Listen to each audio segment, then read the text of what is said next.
केशव नगर राज्य के एक छोटे से गांव में हरिराम नाम का एक सीधा साधा, मेहनती और ईमानदार किसान अपनी पत्नी के साथ खेत में बैठा हुआ था। देखना, हमारी फसल इस साल बहुत अच्छी होगी। हाँ, क्योंकि मेरी मेहनत के साथ साथ मेरे खेत की जमीन पर तुम्हारी मेहनत का पसीना भी शामिल है अर्चना। हाँ। नहीं, सारे गांव में केवल तुम ही मेहनती और ईमानदार हो। तुम्हारे पास जमीन तो कम है, लेकिन तुम्हारा दिल बहुत बड़ा है। कुछ देर बाद दोनों पति पत्नी घर चले गए।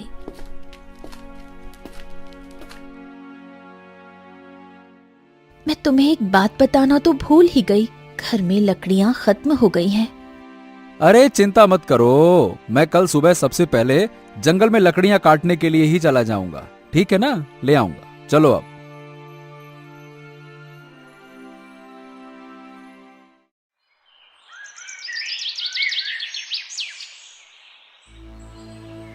अगली सुबह हरिराम लकड़ियां काटने के लिए जंगल चला गया।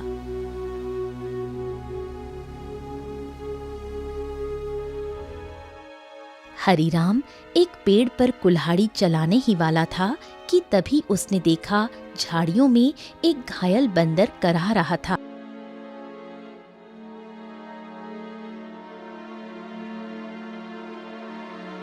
हे भगवान, बाप रे, इस बंदर को तो लगता है किसी ने बुरी तरह से घायल कर दिया है। जरूर किसी जंगली जानवर ने इसके ऊपर हमला किया होगा। बताओ भला, बेचारे का हाथ खून से भरा हुआ है। ओहो हो। हरिराम बंदर के पास बैठा था। काश तू बोल सकता तो बता सकता कि तेरी तकलीफ कहाँ है। फिलहाल तो तेरे हाथ में खून दिख रहा है, लेकिन जिस तरह से तू दर्द से तड़प रहा है ना, बाप रे, तकलीफ तो कहीं और ही है। उसी समय वहां एक साधु आ पहुंचा। कौन हो तुम और बंदर से क्या बातें कर रहे हो? प्रणाम साधु महाराज, मैं तो बस लकड़ियां काटने के लिए जंगल में आया था। इस घायल बंदर को देखा तो इसके ऊपर तरस आ गया। लगता है किसी जंगली जानवर ने हमला किया है इसके ऊपर। देखिए ना, इसके हाथ से खून बह रहा है, लेकिन जिस तरह ये दर्द से तड़प रहा है, मुझे तो लगता है कि इसे कहीं और ही तकलीफ है। बहुत कम इंसान होते हैं जिनके मन में जानवरों के प्रति इंसानियत होती है। रुको रुको रुको। ओम। इतना बोलकर साधु मंत्र पढ़ने लगा। अचानक रंग बिरंगी किरणों से बंदर का जख्म सही हो गया। हाँ, अब ये बंदर तुम्हें बता सकता है कि इसकी तकलीफ कहाँ है। इतना बोलकर साधु वहां से चला गया। बंदर उठकर खड़ा हो गया। मेरे कंधे में बहुत दर्द हो रहा था। हाँ, अब अच्छा लग रहा है। एक शेर ने मुझ पर हमला किया। मैं बचने के लिए दूसरे पेड़ में कूदा। शेर का पंजा मेरे हाथ में लगा और मेरा हाथ घायल हो गया। मैं पेड़ ही नहीं पकड़ पाया और मैं जैसे ही नीचे गिरा, बाप रे बाप, मेरे कंधे में बहुत चोट लग गई थी। अरे, तुम तो बिल्कुल मनुष्य की आवाज में बात कर रहे हो। ये कैसे संभव हुआ?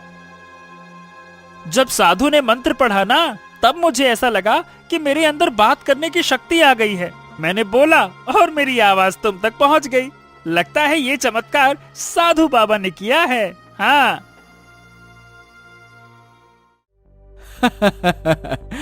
अच्छा ये बताओ, तुम मेरे घर पे चलोगे? ओहो, अब तुमने मेरी जान बचाई है तो अब तो मैं तुम्हारे साथ ही चिपक गया हूँ। मतलब मैं तुम्हारे साथ ही रहूंगा। और क्योंकि मैं इंसानों की तरह बात करने लगा हूँ, तो मैं बंदरों से अब तो अलग हो गया हूँ ना। क्या करूंगा उन बंदरों के साथ रहकर?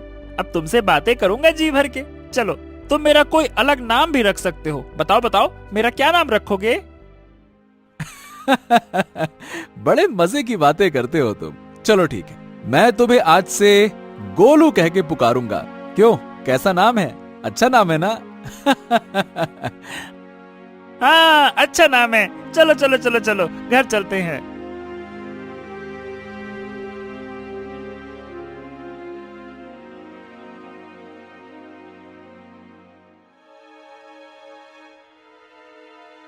अरे, ये जंगल से तुम बंदर को क्यों पकड़ लाए?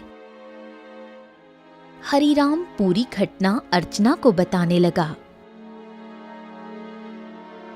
क्या क्या वास्तव में बंदर बात कर सकता है? अरे तुम स्वयं पूछ लो। क्या नाम है तुम्हारा? मेरा नाम गोलू है। हरीराम ने मेरी जान बचाई है और अब मैं उसका साथी हूँ। साथी क्या, अब तो मैं तुम्हारे परिवार का हिस्सा हूँ। हाँ। अर्चना आश्चर्य में पड़ गई। समय बीतने लगा। गोलू की मौजूदगी घर में नई जान ले आई थी। धीरे धीरे गोलू अर्चना के काम में हाथ बटाने लगा। गोलू अब हरीराम का सच्चा साथी बन चुका था। एक दिन गोलू हरीराम से बोला, हरीराम, अब मैं भी तुम्हारे साथ खेत में चलूंगा। क्या करूंगा घर में बैठे बैठे, मुझे भी चलना है। अरे गोलू, खेत का काम आसान नहीं होता, बहुत मेहनत लगती है। क्या करोगे तुम वहाँ पे? अरे क्या करूंगा क्या, मैं भी तुम्हारे साथ मेहनत करूंगा। और क्या मुझे कम मेहनती समझा है क्या? बस डर ये है कि गांव वालों ने तुम्हें बोलते हुए देख लिया ना, तो वो न जाने क्या समझेंगे। अरे पर जब मैंने तुमसे पहली बार बात की थी तो क्या तुम डरे थे क्या, बताओ? देखो गोलू, मैं दुनिया को जानता हूँ। हर कोई मेरे जैसा नहीं होता है जो तुम्हें समझ सके। ओहो, मुझे दुनिया से क्या है लेना देना, मुझे तो तुम्हारे संग है रहना। मेरा मतलब ये है कि मुझे बस तुमसे मतलब है, क्योंकि मैं तुम्हारा साथी हूँ। हाँ। हरीराम मुस्कुराया और अगले दिन गोलू को साथ लेकर खेत चला गया। कुछ ही दिनों में गोलू ने खेती की हर बात सीख ली। अब वो हरीराम का सच्चा मददगार बन गया था।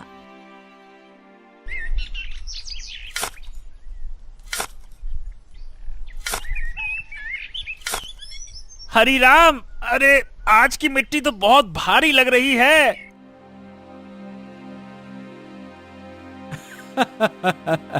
गोलू, अब तो तू पक्का किसान बन गया है। मिट्टी का भी फर्क समझने लगा है। गोलू की बात अब गांव में फैलने लगी थी और ये बात आखिरकार पहुंची जमींदार चौधरी के कानों तक। क्या हरीराम के घर एक बंदर है जो इंसानों की तरह बोलता है? हाँ जमींदार साहब, मैं खुद देख चुका हूँ। अरे मैंने तो उसे बोलते हुए सुना भी है। पहली बार तो मैं डर गया था। अरे भैया, तो फिर उस बंदर को लेकर तमाशा करना चाहिए, उससे तो बड़ी अच्छी कमाई होगी। ये बात आपने बिल्कुल पते की कही जमींदार साहब। जमींदार की हंसी कुछ देर चली, फिर वो गंभीर हो गया। इस हरीराम की जमीन पर मेरी नजर बहुत समय से है। बाकी सब तो मेरे कर्जदार बन चुके हैं, पर ये ससुरा हरीराम ये कभी झुका ही नहीं। उसकी जमीन बहुत उपजाऊ है जमींदार, बंजर में भी फसल उग जाती है। अरे इसमें मिट्टी का कोई खेल नहीं है भीमा। उसकी किस्मत और सितारे बुलंद है, पर जिस दिन वो सितारे गिरेंगे ना, उसी दिन ये खेत मेरा होगा और हरीराम मेरे कदमों में होगा, देख लेना तुम।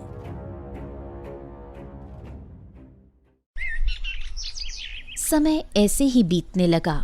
एक दिन हरीराम और गोलू जब खेत से घर लौटे तो आंगन में बैठी अर्चना को देखकर दोनों के चेहरे पर चिंता की रेखाएं खिंच गईं। अरे अर्चना, क्या हुआ? ये कैसी खांसी है?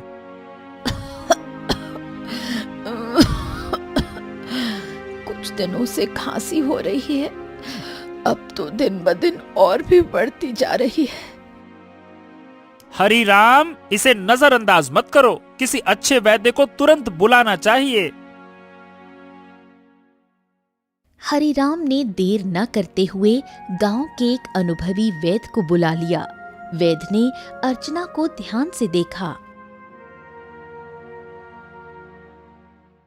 हरीराम, देखो, इन्हें एक विचित्र बीमारी हो गई है। अगर समय पर इलाज न मिला तो ये जानलेवा हो सकती है। हाँ, नहीं नहीं नहीं नहीं वैद्य जी, आप तो इलाज शुरू कीजिए, मैं कोई कसर नहीं छोड़ूंगा।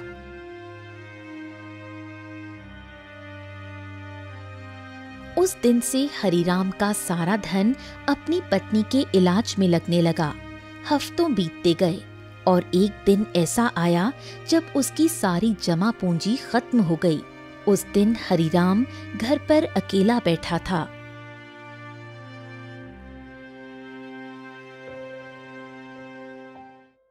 ऐसे उदास मत बैठिए, मैं अपने आप ठीक हो जाऊंगी। ऐसा ऐसा मत कहो अर्चना, मैं तुम्हें इस हालत में नहीं देख सकता। तो अब क्या करोगे? जो कुछ था सब तो मेरे इलाज में लगा दिया। अब तो बीज खरीदने तक के पैसे नहीं बचे। हरिराम सिर झुकाए बैठा था। तभी गोलू तेजी से दौड़ता हुआ आया। हरिराम, हिम्मत मत हारो। तुम्हारे 2 भाई इस गांव में रहते हैं और तुमसे ज्यादा धनी भी हैं। उनसे मदद क्यों नहीं मांगते हो, हैं? हरिराम को ये बात ठीक लगी। उसी शाम वो गोलू को साथ लेकर अपने बड़े भाई केशव के घर गया। ओहो हरी राम, क्यों भाई, आज हमारे घर का रास्ता कैसे भूल गए हैं? भैया, अर्चना की बीमारी के बारे में तो अब गांव में सब जानते हैं। मैंने जो कुछ कमाया सब इलाज में लग गया। अब कुछ धन की जरूरत है भैया। तुम तो जानते हो मेरी फसल इस बार खराब हुई है। अब खुद मुझे उधारी लेना पड़ रहा है, तो मैं तुम्हें कहां से दूं? हरिराम कुछ नहीं बोला, सिर झुकाकर बाहर निकल आया। अरे वो झूठ बोल रहा था हरिराम, मैंने उसके चेहरे को देखा है, वो देना ही नहीं चाहता था। हाँ जानता हूँ रे गोलू, पर चलो एक और भाई है, उनसे मिलते हैं, चलो। अब दोनों बिरजू के घर पहुंचे। बिरजू ने दरवाजा खोला और हरिराम को देखकर चौंक गया। ओ हरिराम, आज भाई की याद कैसे आ गई? भैया भैया, मेरी पत्नी अर्चना बहुत बीमार है, थोड़ा सा धन चाहिए इलाज के लिए। क्या? अरे बंटवारे में वैसे भी तुझे ज्यादा जमीन मिल गई थी, उसे बेच नहीं देता? मेरे पास धन का पेड़ लगा है क्या जो मांगने चला आया? झूठ मत बोलो भैया, सच तो यह है कि तुमने और केशव भैया ने मेरे हिस्से की जमीन भी दबा ली थी। मुझे 6 बीघा जमीन मिलनी थी, बस 2 बीघा मिली है, 2 बीघा। अरे निकल जा यहाँ से, अगर कर्ज लेना है तो जमींदार के पास जा। मुंह उठा के चले आते, भाग यहाँ से।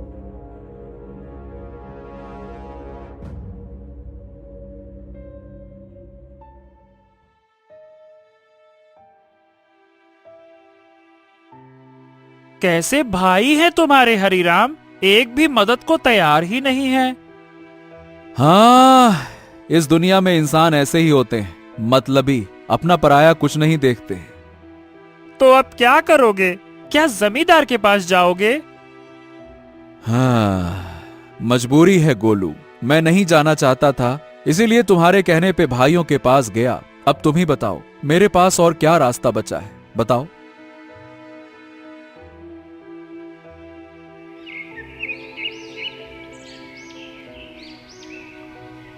अगले दिन हरिराम और गोलू जमींदार की हवेली में जा पहुंचे। उम्मीद उसे कम थी, मगर अपनी पत्नी की खातिर उसने खुद को झुका दिया था। मैं जानता था हरिराम, एक न एक दिन तू चलकर मेरी हवेली में जरूर आएगा भैया। आपने बिल्कुल सही कहा था मालिक, जब तक इसकी किस्मत चमक रही थी तब तक बहुत अकड़ में चलता था। अब देखो कैसा मुरझाया मुरझाया सा खड़ा है। ए जमींदार, तुम्हें किसी की हालत का मजाक उड़ाने का हक नहीं है। लोग तुम्हारा सम्मान करते हैं, तुम्हें भी दूसरों का सम्मान करना चाहिए, समझे? ए बंदरवा, बकवास बंद कर। तू इंसानों की तरह बोलता है, इसका मतलब ये नहीं है कि तू इंसान बन गया है, समझा? हाँ भैया हरिराम, बताओ बताओ क्यों आए हो? क्या बताएं, आपको तो सब पता है, मेरी पत्नी बीमार है, सारा धन इलाज में चला गया, कुछ धन की आवश्यकता है। अच्छा, धन चाहिए तो भैया मेरी शर्तें सुन लो। ब्याज 50% और बदले में कुछ गिरवी रखना होगा। हाँ, मेरे पास कुछ बचा है क्या जो गिरवी रखूं? जो सोने के आभूषण थे वो भी इलाज में बिक चुके हैं। अरे है ना, क्यों नहीं है? तेरे पास 2 बीघा जमीन है, भैया उसे गिरवी रखो। वक्त पर कर्ज चुकाएगा तो जमीन तेरी वरना मेरी, सीधा हिसाब। बोलो भैया। हरीराम सोच में पड़ गया। उसे अपनी पत्नी का जीवन बचाना था, मगर कीमत बहुत बड़ी थी। अरे ये तो सरासर अन्याय है। तुम किसी की मजबूरी का फायदा उठा रहे हो। ऐसे तो हरीराम कभी कर्ज ही नहीं चुका पाएगा। ए हरीराम, पहले तो तू इस अपने पालतू बोलने वाले बंदर को ले जा यहाँ से, नहीं तो मेरा मन बदल गया तो हो गया तेरा काम। जब से आया है पटर पटर पटर पटर। चुप कर। हरीराम चलो मेरे साथ, ये कर्ज मत लो, चलो। गोलू, मेरे पास अब और कोई चारा नहीं है। अरे तुम बस चलो तो, मैं तुम्हारी मदद करूंगा ना। हाँ चलो मेरे साथ। हरीराम गोलू के साथ चला गया। हवेली के भीतर जमींदार और भीमा गुस्से से खौल रहे थे। ए मालिक, हरीराम तो हाथ से निकल गया। अरे चिंता मत कर बेटा, मजबूरी उसे फिर लौट आएगी। कितना दूर जाएगा वो?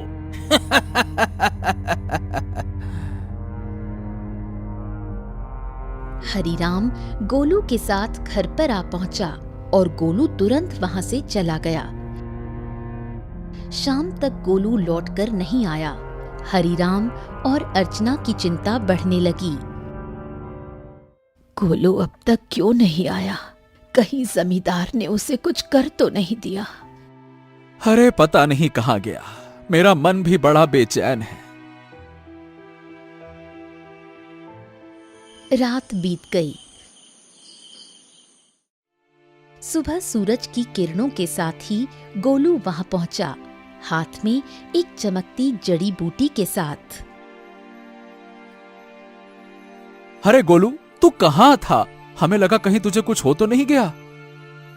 अरे मैं जंगल गया था उन साधु महाराज को ढूंढने जिनसे मुझे बोलने की शक्ति मिली थी। उन्हें मैंने सारी बात बताई और उन्होंने दया करके ये जड़ी बूटी दी है। उन्होंने कहा है कि इससे से बड़ी बीमारी ठीक हो सकती है। हाँ।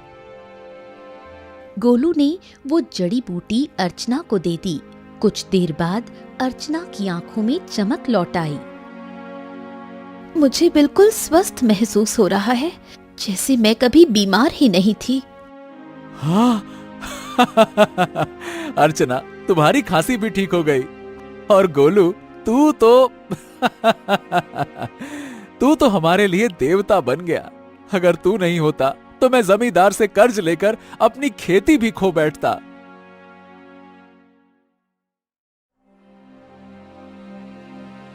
हाँ, अब मेरी पत्नी तो ठीक है, लेकिन खेत में बीज डालने के पैसे तक नहीं बचे। मैं जानता था कि अर्चना के ठीक होने के बाद तुम्हें बीज की जरूरत पड़ेगी, इसीलिए मैं साधु महाराज से बीज भी लेकर आया हूँ। हाँ, ये देखो। क्या बीज? हाँ, उन्होंने ये चमत्कारी बीज दिए हैं। अब देखो, अगर तुम इन्हें अपने खेत में बो दोगे तो ऐसी फसल उगेगी जो पूरे राज्य में किसी ने नहीं उगाई होगी, और सबसे पहले तुम्हारी फसल ही तैयार होगी। हाँ, मजा आ गया ना? इतनी जल्दी? हाँ, लेकिन एक शर्त भी दी है साधु महाराज ने। जब तुम्हारा समय अच्छा हो जाए तब तुम उन लोगों की मदद करना जो जमींदार के कर्ज में दबे हुए हैं। अरे मित्र गोलू, गोलू गोलू गोलू, तू मेरा सच्चा साथी निकला। हम दोनों मिलकर अच्छे से खेत में फसल बोएंगे। चल मेरे भाई।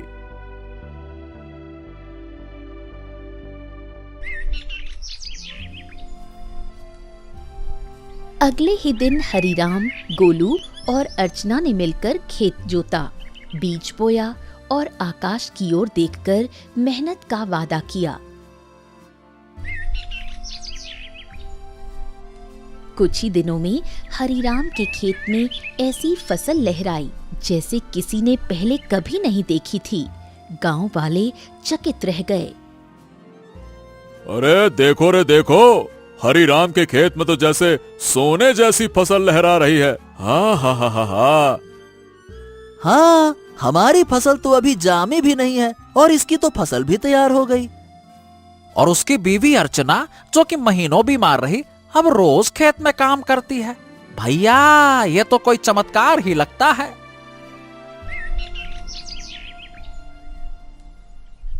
कुछ दिनों बाद हरीराम की किस्मत बदल गई। चमत्कारी फसल ने उसे गांव का सबसे सफल किसान बना दिया। बाजार में उसके नाम की चर्चा फैल गई।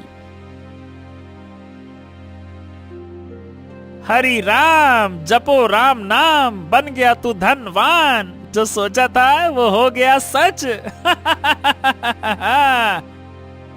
हाँ, वाकई में सच तो हो गया।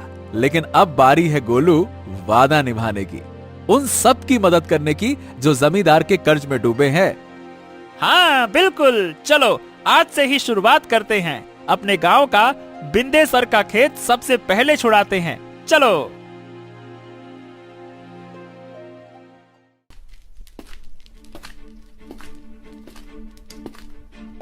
हरीराम और गोलू ने अपना मुनाफा इकट्ठा किया और एक एक कर गांव वालों का कर्ज चुकाने लगे।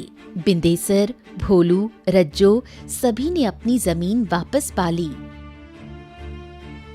हरिराम भैया, आज आपने हमें नया जीवन दे दिया। सही बताओ, बिल्कुल, बहुत बहुत धन्यवाद। गांव में खुशी लौटने लगी, लेकिन जमींदार के चेहरे पर उदासी छा गई। ये सब देखकर जमींदार गुस्से से अपने साथी भीमा से बोला, हाँ, ए भीमा, तू देख रहा है ना कि क्या हो रहा है? हाँ मालिक, हरिराम ने सबके कर्जे चुकाने शुरू कर दिए हैं। अगर यही चलता रहा तो एक दिन तो मेरी जमींदारी ही खत्म हो जाएगी और मेरा दबदबा भी खत्म हो जाएगा। आप तो आदेश दीजिए मालिक की करना क्या है। अब बहुत हो गया भीमा। अगर ये हरिराम ऐसे ही सबकी जमीन छुड़वाता रहा तो मेरा क्या बचेगा? मेरा दबदबा, मेरी हवेली है। अरे मालिक, आप तो बस आदेश कीजिए, कल ही उसका काम तमाम कर दूंगा। सब खेत में काम करते हैं, वही खत्म कर दूंगा। कहिए। खून जमीन पर गिरे ऐसा मारना साले को, ताकि सबके दिल में डर उतर जाए। जा, हरिराम को मिटा दे, जा।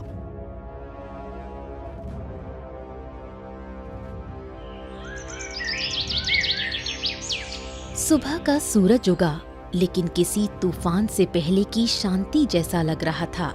हरिराम खेत में बीजों को देख रहा था, जो अब सोने जैसे चमकते दिखते थे। अरे गोलू, देख तो, ये फसल तो जैसे गाना गा रही हो। तुम्हारे हाथ की छुअन में जादू है। हाँ बिल्कुल सही कह रहे हो मित्र। इस बार की फसल सोने की फसल जैसी उगती हुई दिख रही है। वाह वाह वाह वाह वाह वाह। इतना बोलकर अचानक गोलू एक ओर हट गया।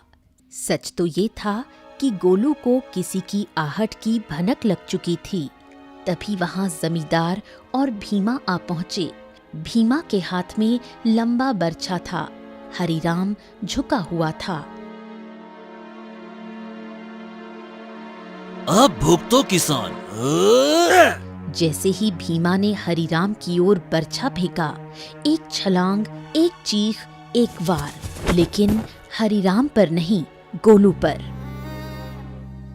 गोलू! नहीं नहीं नहीं, ये क्या किया तूने? तुम्हारे लिए मित्रता का मतलब सिर्फ साथ नहीं होता, कभी कभी बलिदान भी होता है। तूने मेरी जान बचाने के लिए अपनी जान दांव पर लगा दी। क्योंकि तुम मेरे साथी हो और मैं तुम्हारा।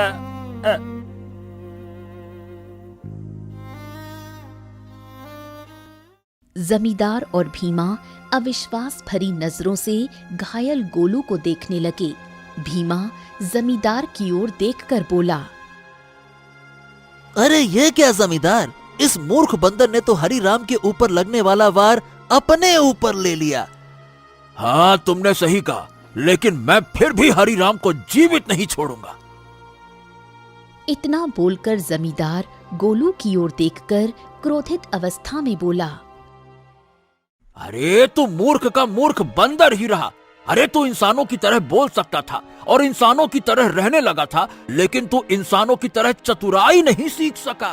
तुझे क्या जरूरत थी अपने ऊपर वार लेने की? क्या आवश्यकता थी बलिदान देने की?